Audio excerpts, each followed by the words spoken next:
So outreach looked completely different to what I expected it to look like. I expected to see radical healings and crazy signs and wonders and God moving in ways I never expected him to. And we did see a lot of those things. But at the end of the day, I just want people to know Jesus and to have a true loving relationship with him. It's the best thing that you could ever have. First part of outreach was in Athens. Half of us went to Alliance Relief for the first 2 weeks, half of us went to the Salvation Army.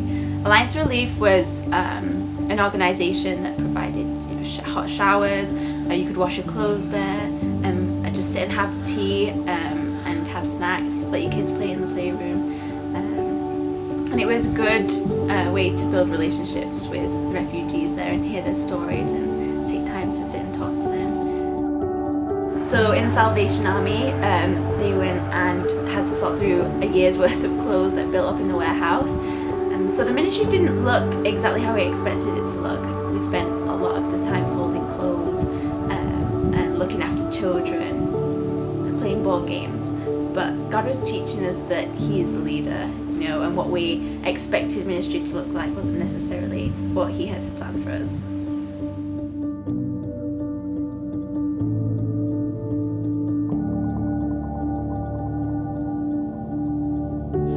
So after our 2 weeks ministry with Alliance Relief at Salvation Army, we were with YWAM United, where we were ministering alongside 15 other YWAM teams from different bases from all over the world. And that was really amazing to be able to minister alongside our brothers and sisters.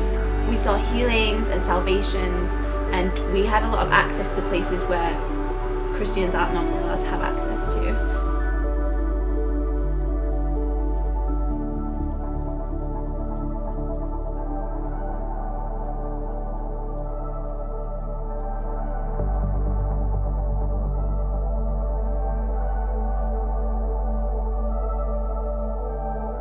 So the second half of outreach was to the island of Lesvos.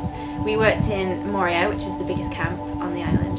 We were meeting a lot of practical needs, handing out food and water, blankets, clothing, but it wasn't just about meeting the physical needs. People would come to us for blankets, but actually all they really wanted was to have someone to listen to them and understand what they were going through. So it wasn't just the practical aspects of serving these people, but the way in which we did serve them.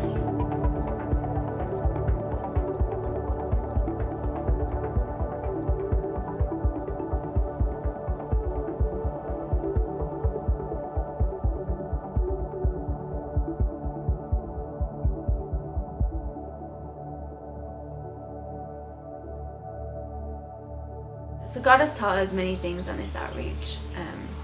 Firstly, to desire him above all else, not to expect fruit and to expect to see that and work for it, but just to be centered in Christ. To desire holiness and what it really means to follow Jesus.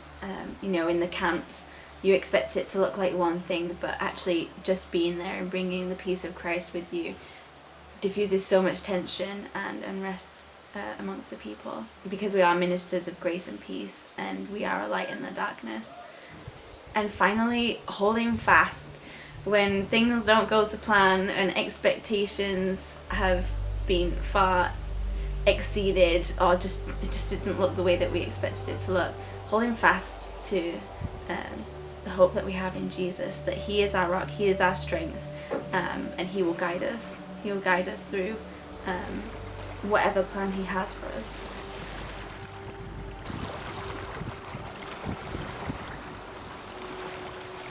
Hebrews 10:23. Hold fast to the confession of your hope without wavering, for he who promised is faithful.